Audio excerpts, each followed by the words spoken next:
In an era attuned to the millennial, of apps, of same-day delivery and near-instant everything, the speed with which this new normal has arrived shouldn't surprise anyone. Yet it has. Not just because a shakeup of this magnitude seldom happens in modern geopolitics, but because the man driving it, President Trump, is a septuagenarian with little inclination for traditional leadership. His shortcomings, which are manifold and manifest to some and invisible to others, have had a public airing this week. Senators Bob Corker and Jeff Flake fired off a double-barreled volley of criticism. Corker, without using the word, called Trump a liar. Much of what he says is provably untrue, factually inaccurate, and people know that. Hours later, Flake, in an eloquent and emotional speech to the Senate, called for change. It is time for our complicity and our accommodation of the unacceptable to end. For Trump's critics at home, there was hope that the attack could amount to either a political assassination or that it at least might wound Trump for a more sustained assault later. But it is Trump who has the initiative. Corker and Flake's political cards have been marked. Their debt for lack of loyalty to the president will be paid. At least, that's how Trump's supporters see it. Overseas, however, it is a different story. Not just the obvious concern about where his presidency is going, but the realization that the coming chaos Corker and Flake are flagging will be every bit as bad as they fear. Both Flake's denouncement of Trump's Twitter diplomacy, the alliances and agreements that ensure the stability of the entire world, are routinely threatened by the level of thought that goes into 140 characters, and Corker's warning of the implication of Trump's lies. Unfortunately, world leaders are very aware much of what he says is untrue. Bodil. In the case of the UK, America's erstwhile partner in this so-called special relationship, Flake and Corker's warning that the president cannot be trusted has an all-too-familiar ring. Last June, following a deadly terror attack on London Bridge, London's Mayor Sadiq Khan told citizens to expect to see more police on the streets, but that they had no reason to be alarmed.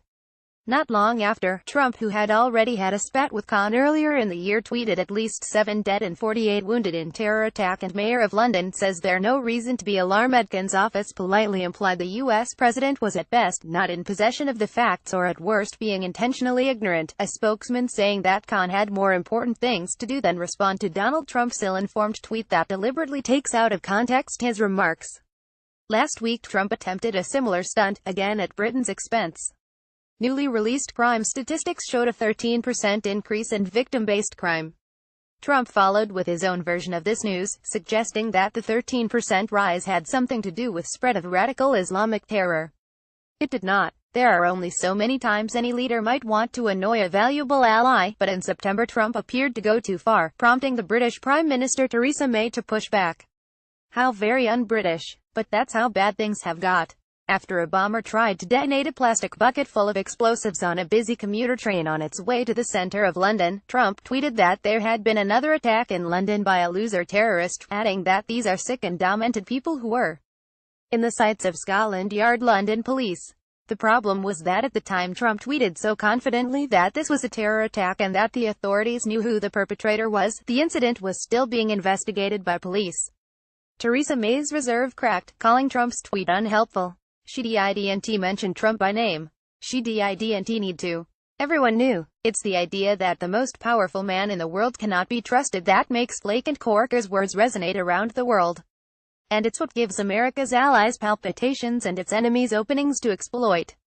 Whether in Moscow, Beijing, Tehran or Pyongyang, Trump's lies are a bridgehead to their ambitions. Moscow is getting more recognition as a world power. Beijing is being given the geopolitical space to strengthen its growing global reach. Meanwhile, Iran is able to diminish America's Middle East clout. And Pyongyang, of course, may soon become an accepted nuclear power. When Corker accused Trump of breaking down relationships around the world that have been useful, he meant the willingness of America's traditional allies to stand by Trump's side. Since Trump's refusal to recertify the Iran nuclear deal, all the other signatories, U.S. allies like France, Germany, the UK and even enemies Russia and China have stuck together, warning Trump not to do it. Iran hasn't been silent. On Thursday, Supreme Leader Ayatollah Ali Khamenei warned Iraq's Prime Minister Haider Abadi not to trust America. You should be careful about the Americans' mischief and never trust them. He also said that the U.S. was responsible for creating ISIS, its careful messaging designed to encourage Iraqis to oust American influence in Baghdad and replace it with Iranian influence. America needs its allies to win that battle. Corker and Flake have drawn into sharp focus that Trump's ability to be the leader of the free world is in free fall. His globe-trotting secretaries of state and defense have logged thousands upon thousands of miles this week, meeting allies, making friends and building the kind of relationships that America needs to keep its place in the world and keep Trump's dreams of American jobs on track.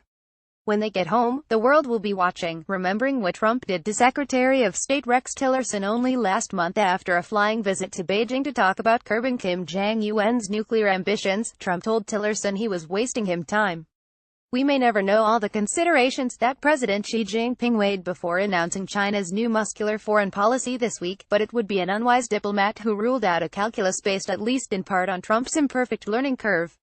At the White House, the lesson learned this week appears to be that Republicans cannot criticize Trump.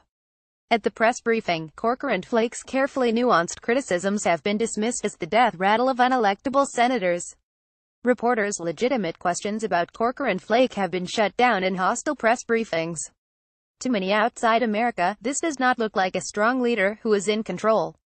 Rather, it looks like an administration indulging in the politics of arrogance, expressing no humility and apparently learning no lessons.